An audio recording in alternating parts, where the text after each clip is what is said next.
안녕하세요. 오늘도 사연살롱을 찾아주셔서 감사합니다. 목동에 사는 30대 여성이에요. 인간은 누구나 감추고 싶은 비밀 하나쯤 가지고 살잖아요. 저 역시 그래요. 저에게는 남모를 과거가 있거든요. 태어나자마자 시설에 버려진 저는 어린 시절 내내 고아원 아이라 불리며 살아야 했어요. 저에게 상처를 입혔던 건 철없는 아이뿐만이 아니었죠. 어른들과 심지어 담임 선생님들까지도 수시로 저에게 상처를 주었거든요. 말 한마디, 싸늘한 시선조차도 저와 같은 아이들에겐 비수가 되어 가슴에 꽂힌다는 걸 알면서도 말이죠. 부모가 없다는 건 나를 지킬 최소한의 방어막조차 없는 것과 같았어요. 그런 제게 유일한 방패가 되어준 건 다름 아닌 친구였어요. 친구는 저와 같은 보육원에서 자랐어요. 그렇다고 해도 저와는 처지가 달랐죠. 친구에게는 부모가 있었거든요. 돈 벌면 당장 데리러 온다던 아빠가요. 그래서인지 친구는 보육원 아이답지 않게 늘 당당했어요. 어디를 가나 주눅이 들고 고개를 숙이던 저와는 달랐거든요. 친구한테는 버릇이 하나 있었는데 잠들기 전에 머리맡에 늘 옷가방을 두고 자는 거였죠. 언제고 아빠가 오면 바로 떠날 수 있도록 말이죠.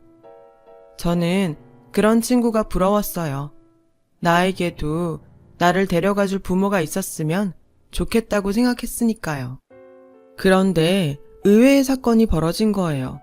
친구의 아빠보다 제 부모님이 먼저 저를 찾아온 거였죠. 친부모님은 아니고 양부모님이었지만요. 제가 입양을 가게 되었거든요. 이미 초등학교에 들어간 아이가 입양이 되는 건 흔한 일은 아니었어요. 다들 입양을 쉬쉬하는 터라 주로 갓난 아기를 원했으니까요. 그런데도 제 양부모님은 9살이던 저를 입양하셨던 거죠.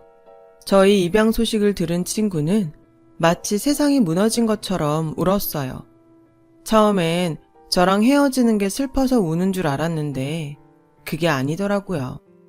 인영아, 우리 아빠가 나 데리러 안 오면 어떡하지? 그럼 나는 평생 여기서 살아야 되잖아. 이젠 너도 없는데 나 혼자 어떡해? 나 너무 무서워.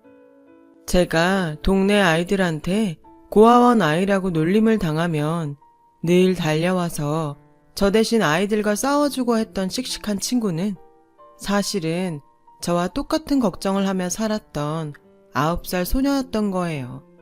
하루하루 두 주먹을 꽉 쥐고 간신히 버텨오던 아이였을 뿐인데 저는 그걸 몰랐던 거죠. 하긴 고작 9살짜리 어린 아이가 강하면 얼마나 강하겠어요. 그날 처음으로 제가 친구를 안아주었어요. 친구는 한참을 제게 안겨 울다가 그러더군요. 거기 가서도 나 잊으면 안 돼? 내 이름 절대 잊으면 안 돼. 알았지? 친구의 이름은 김순영이었어요. 저는 절대로 잊지 않겠다고 약속했지만 솔직히 자신은 없었어요. 내심 이곳을 나가면 내가 시설에서 살았던 아이라는 걸 아무도 모르게 지워버리고 싶었으니까요. 하지만 도저히 친구 앞에서 그 말을 할 수 없었어요. 내가 너를 잊을 거라는 말을요. 그건 너무 잔인한 짓이니까요. 원장님은 저를 따로 원장실로 불러 몇 번이나 당부하셨어요.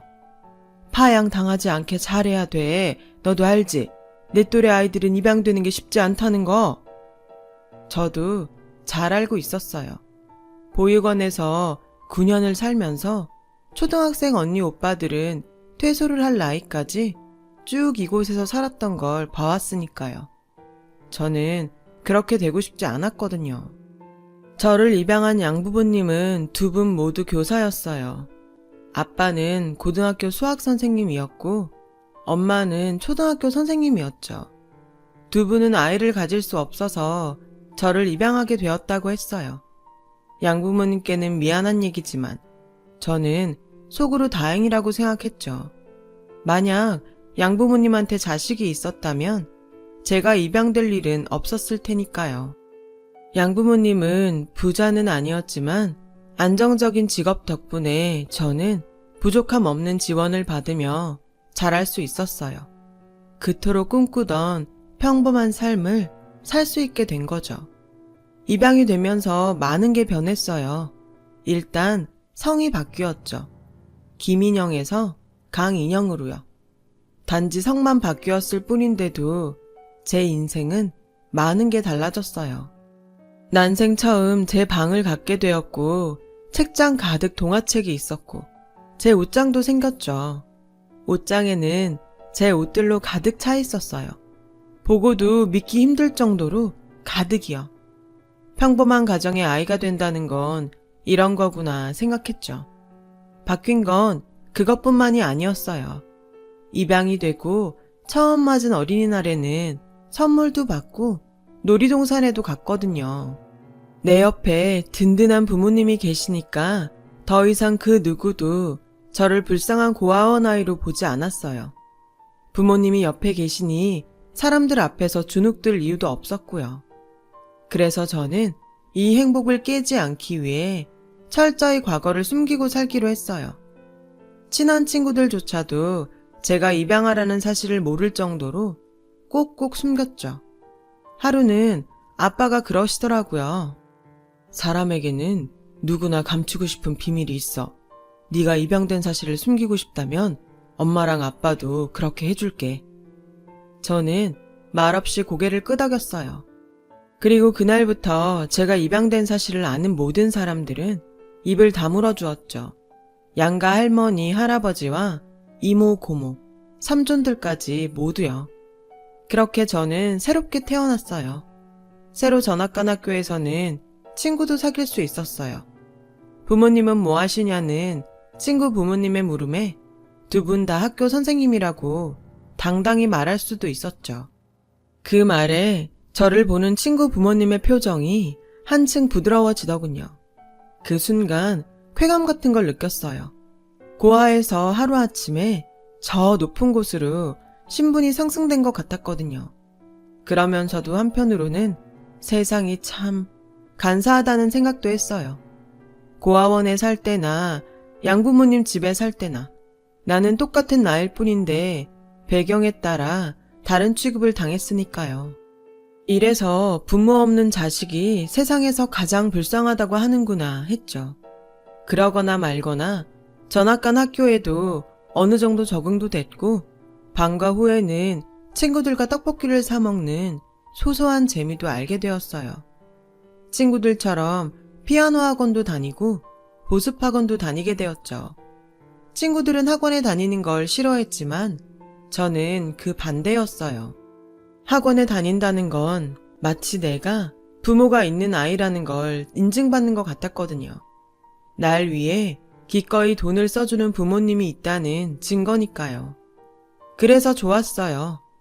그렇게 저는 초중고 시절을 보내고 대학에 입학했어요. 양부모님처럼 교사가 되고 싶어서 K대 영어교육학과에 들어갔죠. 소위 말하는 명문대에 입학을 하고 보니 양부모님도 좋아하셨지만 무엇보다 제 입양을 반대했었던 친할머니가 무척 좋아하셨어요. 당신 아들을 닮아 제가 똑똑한 거라며 그제야 저를 손녀딸로 인정하시더군요. 친할머니의 손녀딸이 되기 위해 죽어라 공부한 건 아니었지만 내 힘으로 인정받았다는 사실에 약간의 성취감도 느낄 수 있었어요. 대학을 졸업한 다음 해에 저는 임용고시에 붙어서 교사 임용이 되었어요. 지금의 남편과는 고시생 시절에 노량진 학원가에서 만나 사귄 지 3년 만에 결혼을 하게 되었고요. 물론 남편과 시댁에는 제가 입양하라는 사실은 비밀로 했어요. 어차피 가족 외에는 제 과거를 아는 사람은 없었기 때문에 굳이 말할 필요가 없다고 생각했거든요. 세상에 비밀은 없다는 걸 그때 알았다면 그러지 않았을 텐데 말이에요. 남편은 여고에서 수학 교사로 근무하고 있어요. 아빠랑 전공이 같아서 그런지 장인과 사위가 그렇게 친할 수가 없어요. 시험 문제 출제 기간이 다가오면 서로 정보도 공유하는 것 같더라고요. 그럴 때마다 엄마랑 제가 소외감을 느낄 정도라니까요. 아빠는 딸 덕분에 아들을 얻은 셈이었죠. 남편이 우리 집에서 사랑받는 만큼 저 또한 시댁에서 사랑을 받았어요. 딱 한 사람, 시누이한테만 빼고요. 솔직히 말하면 하필 여우 같은 시누이한테 비밀이 들켜서 시달리며 살고 있죠. 언니, 아무리 그래도 출신을 숨긴 건 좀 그렇다. 하긴 언니가 입양아인 거 알았으면 우리 엄마 성격에 가만히 있었겠어? 당장 그 결혼 파토지. 내가 입만 다물면 언니도 좋고 우리 집도 조용하고 다 윈윈이네. 그래서 말인데 언니, 나 재준 씨랑 4박 5일 괌 여행 가려는데 언니가 엄마 좀 설득해줘요. 할 수 있죠? 이 여우 같은 게 어찌나 사람을 알차게 부려먹는지 그놈의 언니 소리만 들어도 치가 떨릴 지경이에요. 문제는 이 지옥 같은 생활을 앞으로도 수십 년은 더 해야 한다는 거죠. 시부모님이 돌아가시기 전까지는 시누이 입에 제 인생이 달려있으니까요. 차라리 처음부터 밝히고 결혼을 하는 거였는데 제가 바보 같았어요. 그런데 사람이 죽으란 법은 없다더니 의외의 복병이 생겼지 뭐예요. 어릴 때부터 가문의 영광이라 불리며 엘리트 코스 제대로 밟아 검사까지 된 시동생이 뜬금없이 결혼을 하겠다며 여자를 데려왔는데 그 여자가 글쎄 화류계 출신이라지 뭐예요. 시누이 말로는 강남에서 유명한 템프로였다는 소문도 있고 홍대 유명 클럽 마담이라는 소문도 있는 여자였죠. 시어머니는 죽 써서 개 줄 일 있냐며 길길이 뛰고 결사 반대였고 아버님은 딱히 반대는 안 하셨지만 그렇다고 찬성도 아닌 상태였죠. 남편과 저 역시 중립인 상태고요. 앞장서서 반대하는 건 단연 시누이였어요. 그 여우 같은 게 그동안 오빠들한테 삥 뜯는 재미로 살았는데 큰 돈줄이던 작은 오빠가 결혼을 한다니 똥줄이 탔겠죠. 거기다 만만찮은 화류계 올케라니 왜 안 그렇겠어요? 저처럼 자기한테 큰 약점을 물린 상황이라면 모를까.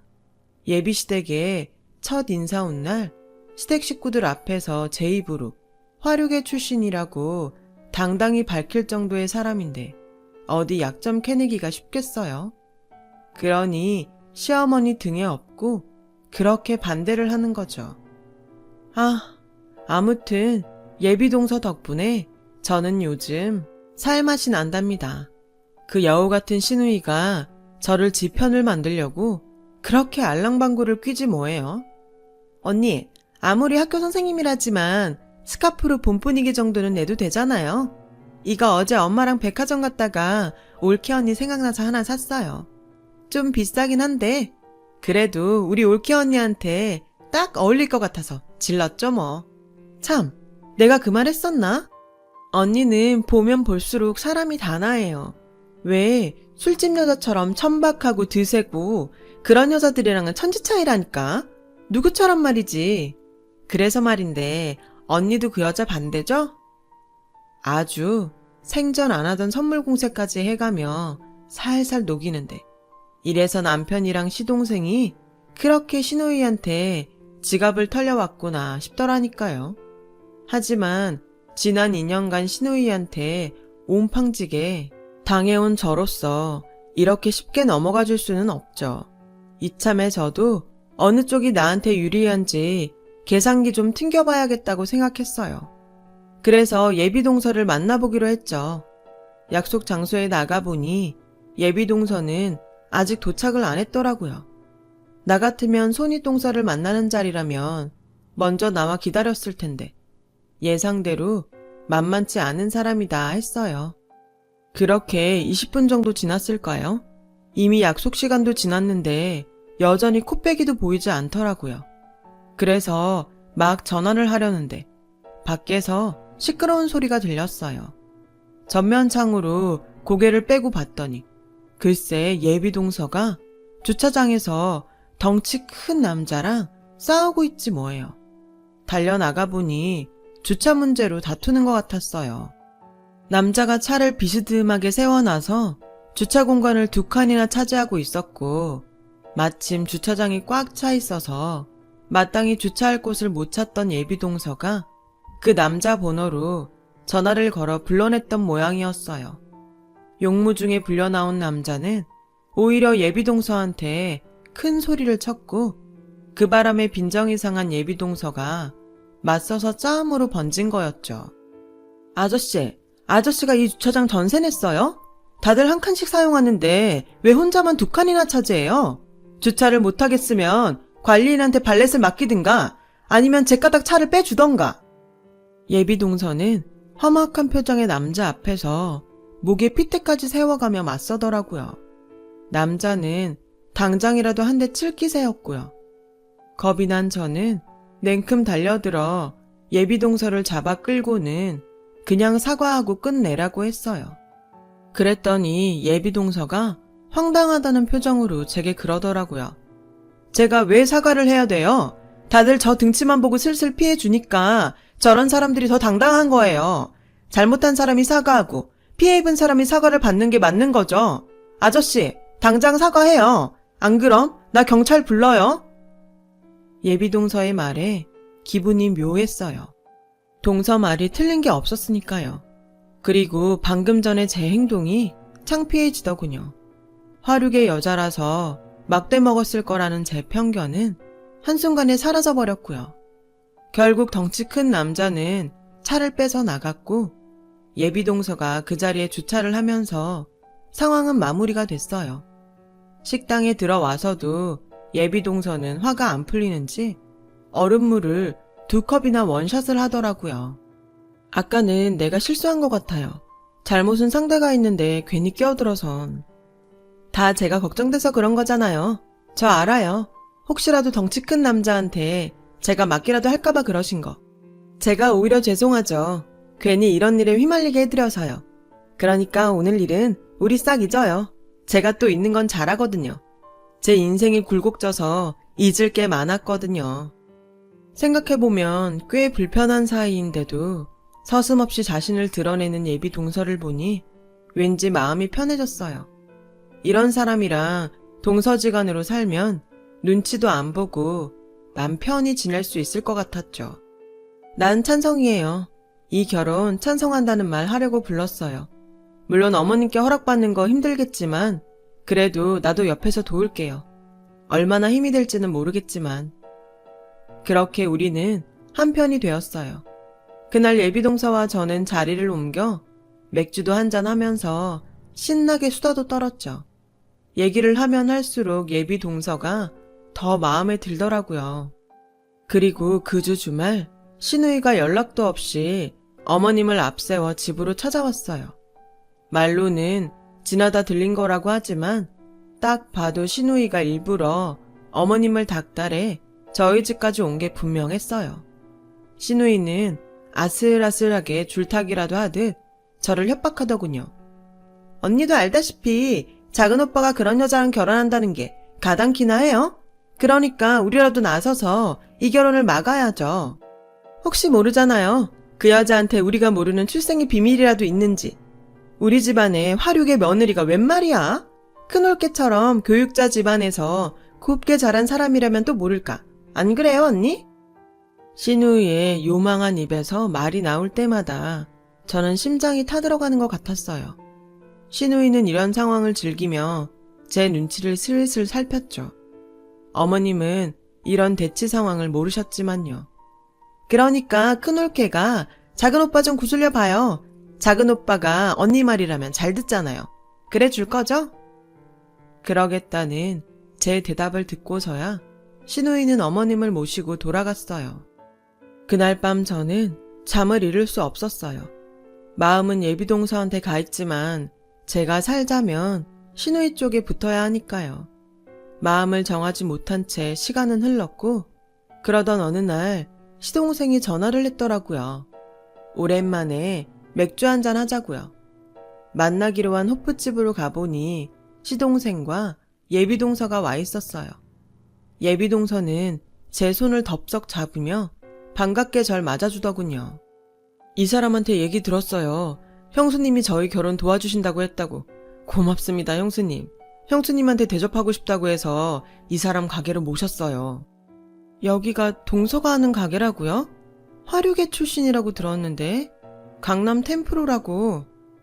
아하, 제가 좀 무식해서 화류계 뜻을 잘 몰라서요. 술 장사하면 다 화류계인 줄 알았죠. 안 그래도 그 일로 정민 씨한테 혼났어요. 괜히 그딴 소리를 해서 어머님이 오해하신다고. 그 바람에 결혼 반대까지 하신다고요. 보다시피 작은 호프집 하나 하고 있어요. 형이랑 아버지는 여기 와보셨어요. 아버진 종종 들러서 맥주 한 잔씩 하고 가신다더라고요. 이 사람이 사람을 끄는 매력이 있거든요. 저도 그 매력에 끌려서 이렇게 됐고. 시동생이 예비동서를 만나게 된 건 검사가 되고 맡은 첫 재판에서 패소한 날이었대요. 평생 수제소리만 듣고 살았던 시동생한테는 첫 실패가 꽤 썼던 모양이에요. 딱히 불러낼 친구도 없을 정도로 앞만 보고 달렸던 시동생은 발길이 닿는 대로 걷다가 이 가게에 들어서게 되었고, 예비 동서가 혼자 술을 마시는 시동생 말벗이 되어주었던 거죠. 처음 만난 사이인데도 마치 전부터 알고 지내던 사이인 것처럼 편하게 대화를 나눌 수 있었대요. 툭툭 내뱉는 예비 동서의 말 한마디에 왠지 위로를 받을 수 있었다더군요. 형수님도 아실 거예요. 저 연수원 시절부터 어머니 등살에 내노라는 집안 여자들이랑 선봤던 거요. 다들 예쁘고 똑똑하고 집안도 좋았죠. 근데 제가 원하는 결혼 생활은 따로 있었어요. 형이랑 형수가 연애하던 시절부터 결혼해서 사는 지금까지 저 다 봤잖아요. 친구처럼 스스럼 없이 다투고 서로 기대면서 살아가는 모습 보면서 나도 저렇게 살고 싶다고 생각했어요. 적어도 집에서만큼은 내 모습 그대로 편하게 살고 싶거든요. 순영이랑은 그렇게 살 자신이 있어요. 전 그동안 참고 감추고 티 안 내고 사는데 익숙했는데 이 사람은 다르거든요. 형수님도 아시겠지만 순영이는 솔직한 사람이잖아요. 사귀기로 한 첫날 저한테 그러더라고요. 자긴 어려서 아빠한테 버림받고 시설에서 자랐다고요. 데리러 온다는 말만 믿고 늘 머리맡에 옷가방을 싸놓고 기다렸는데 시설을 나가는 날까지도 오지 않았대요. 억울한 마음에 만나서 욕이라도 실컷 해주려고 정착급 받은 걸로 흥신소에 맡겨서 찾았대요. 얼마나 잘 사나 보려고 찾아가 봤더니 대장암 말기로 오늘 내일 하고 계셨대요. 아버님은 죽을 날 받아놓고 딸내미 찾는 게 미안해서 연락을 안 하셨던 거고요. 만나고 한 달도 안 돼서 아버님은 돌아가셨고 순영인 다시 혼자가 됐고요. 이 호프집이 아버님이 하시던 가게예요. 시동생이 얘기를 듣고 참을 수가 없었어요. 그동안 잊고 살았던 그 이름이 떠올랐거든요. 내 어린 시절 유일하게 방패가 되어주었던 내 친구 순영이가요. 나도 모르게 눈물이 흘렀어요. 제 모습에 놀랐는지 예비 동서는 놀란 얼굴로 무슨 일이 있냐고 묻더군요. 저는 예비 동서의 얼굴을 찬찬히 살폈지만 솔직히 어린 시절 순영이의 얼굴은 찾을 수 없었어요. 너무 오랜 시간이 흘렀고 그동안 애써 잊으려고 했었기에 선명하게 그 얼굴이 떠오르지 않았거든요. 순영이니? 김순영? 천사보육원에 살던 순영이 맞아? 나야 김인영. 나 기억나? 울먹이는 저를 바라보던 예비 동서의 얼굴이 움찔거렸어요. 그러더니 이내 닭똥 같은 눈물을 뚝뚝 흘리며 저를 덥석 안았죠. 그 순간 예비 동서와 저는 9살 김인영과 김순영으로 돌아가 한참을 꺽대며 울었어요. 자신을 잊지 말아달라던 순영이도 기어이 잊으려고 노력하던 김인영도 25년이 지난 지금 서로를 알아보지는 못했지만 결국 이렇게 만나게 된 거예요. 그날 이후 우리는 25년 전 우정 그대로 돌아갔어요. 그리고 저는 그동안 제가 감추고 살아온 출생의 비밀을 남편과 시동생한테 털어놓았죠. 꽤 충격을 받을 줄 알았지만 남편과 시동생은 의외로 덤덤하더라고요. 오히려 말 못한 채 마음에 담고 사느라 힘들었겠다고 위로를 해주었어요. 그런 반응이 허탈하면서도 고맙더군요. 문제는 시부모님이었죠. 어떻게 말을 해야 하나 며칠을 고민하는데 시누이가 전화를 했더라고요. 언니, 실망이에요. 언니 요즘 그 여자랑 놀고 다닌다면서요? 어떻게 언니가 나한테 이래? 어떻게 내 뒤통수를 칠 수가 있냐고. 알죠? 내가 입만 뻥긋하면 평탄하게 흘러가던 언니 인생에 똥물 튀는 거. 나 가만 안 있을 거야. 각오해요. 그 순간 결심이 섰어요. 이래주구나 저래주구나 마찬가지인데 죽을 때 죽더라도 못된 시누이 손에는 절대 죽지 않겠다고요. 그래서 시댁으로 달려갔어요. 갑작스런 제 방문에 어머님은 무슨 일 있냐고 물으시더군요. 그런 건 아니고 드릴 말씀이 있어서 찾아왔다고 말씀드렸어요. 그리고는 떨어지지 않는 입으로 얘기를 시작했어요. 이제서야 말씀을 드려요. 사실 저는 지금 부모님께 9살 때 입양이 됐어요. 그 전까지는 보육원에서 자랐고요. 온몸에 힘을 주고 또박또박 말씀을 드리는데 어머님이 제 손을 잡으셨어요. 아가, 그 얘기라면 괜찮다. 네가 어디서 자랐으면 어떠니? 우린 다 알고 널 며느리로 들였는걸. 상견례 전에 안사돈이 찾아오셨더라. 네가 부모님을 만나 어떻게 자라왔는지 사진이랑 네가 쓴 편지들을 보여주시며 네가 어떤 아이인지 다 얘기해 주셨어. 사랑받고 자란 아이였더라. 그거면 됐지 않니? 어디서 자랐든 그게 뭐가 중요하니? 네가 이렇게 바르게 자랐다는 게 중요한 거 아니겠어? 그러니까 힘든 얘기 안 해도 된다. 이렇게 널 힘들게 할 줄 알았다면 진작 얘기할 걸 그랬구나. 괜찮다, 아가. 그러니까 울지 말어. 어머님은 제 손을 쓸어주시며 울먹이는 저를 달래주셨어요. 그날 그렇게 비밀을 털어놓고 시댁을 나오는데 시원하면서도 괜히 억울하더라고요. 이럴 줄 알았으면 진작 털어놓는 건데 그 요망한 시누이한테 시달리며 살았다니 억울하고 분하고 화딱지가 났어요.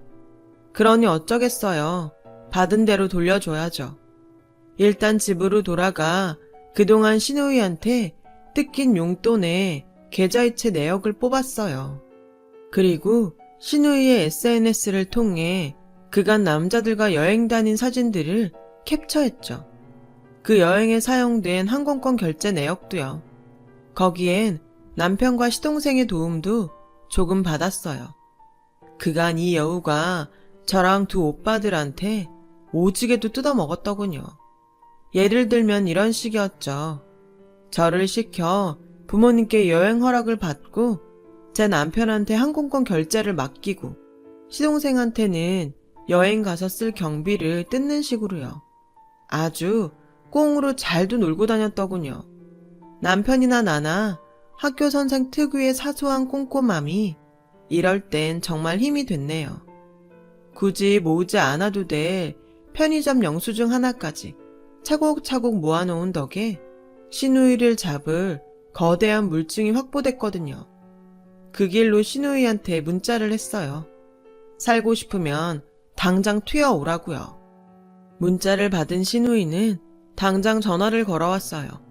제가 전화를 받지 않자 허겁지겁 달려왔더군요. 씩씩거리며 성질을 내면서요. 언니, 상황 파악이 안 돼요? 언니가 지금 나한테 이럴 게 아니라 무릎 꿇고 싹싹 빌어도 내가 봐줄까 말까라고요. 언니, 이혼녀로 살고 싶어요? 글쎄, 이혼 생각은 안 해봤는데? 대신 이런 생각은 해봤어. 애지중지 키워온 딸내미가 알고 보니 상습 협박범에 사생활이 문란한 애였다는 걸 부모가 알게 되면 어떻게 될까? 철철이 남자 바꿔서 해외여행 다니며 호텔에서 남자랑 자고 다니는 너 같은 애 말이야. 꼬리가 길면 밟히는 거 몰랐니? 네가 자랑질하려고 SNS에 올린 해외 호텔이며 리조트 사진들, 그리고 꼼꼼한 네 오빠가 모아둔 항공권 결제 카드 명세서, 그리고 대한민국 검사인 작은 오빠가 건네준 여행경비 이체 확인서, 그리고 내 증언. 이거면 넌 빼박 켄트야. 이걸로도 부족하다면 너랑 내 남친들 출입국 기록까지 다 떼어다 줄 수 있어. 내가 아는 검사 시동생이 그 정도 힘은 있다며 언제든 말하라네? 그러니까 앞으로 나한테도 새로 들어올 작은 올케한테도 까불지 마. 비싼 돈 주고 세팅만 머리카락 깎여서 방구석에 처박히고 싶지 않으면. 알았니? 이 건방진 지지배야. 아차, 혹시나 해서 하는 말인데 혹여라도 내 출생일 비밀 가지고 가족들 앞에서 까불 생각은 마. 이미 그 카드는 내가 자발적으로 다 깠으니까. 그리고 내가 준 네 비밀은 내가 두고두고 하나씩 꺼내 먹을 생각이니까 알아서 잘 처신하고. 그럼 일찍 집에 들어가세요, 아가씨. 기세등등하게 저희 집에 쳐들어왔던 시누이는 죽상이 돼서 돌아갔어요. 그리고 제가 그랬던 것처럼 시누이는 목줄을 쥔 제 뜻에 따라 어머님의 뜻을 바꿔놔야 했어요. 시동생의 결혼이 성사될 수 있도록요. 여우 같은 시누이가 어떻게 어머님을 구워 삶았는지. 얼마 뒤 시동생은 결혼 허락을 받았고 다음 주면 결혼식을 올리게 돼요. 25년 전의 인연이 이런 식으로 조우하게 될 줄은 몰랐지만 모르긴 해도 순영이랑 제가 질긴 인연인 건 맞는 것 같아요. 아, 그리고 저에게 목줄 잡힌 시누이는 아주 온순한 강아지처럼 제 옆에서 예쁜 짓을 하며 잘 지내고 있어요. 언제 이 목줄이 끊어질지는 모르지만 그때쯤 되면 귀여운 시누이도 철이 좀 들겠죠. 안 되면 어쩔 수 없고요. 저도 지금보다 더 당당하게 제 자신을 돌보며 살아보려고 합니다. 따뜻한 부모님과 가족들이 사랑으로 저를 치유해 주었으니까요. 여러분의 삶에도 따뜻한 인연들이 많기를 바랍니다. 제 사연을 들어주셔서 감사드려요. 여러분, 사연 댓글에 응원과 현명한 조언 부탁드려요. 좋아요와 구독은 저에게 큰 힘이 됩니다. 오늘도 좋은 일 가득하세요.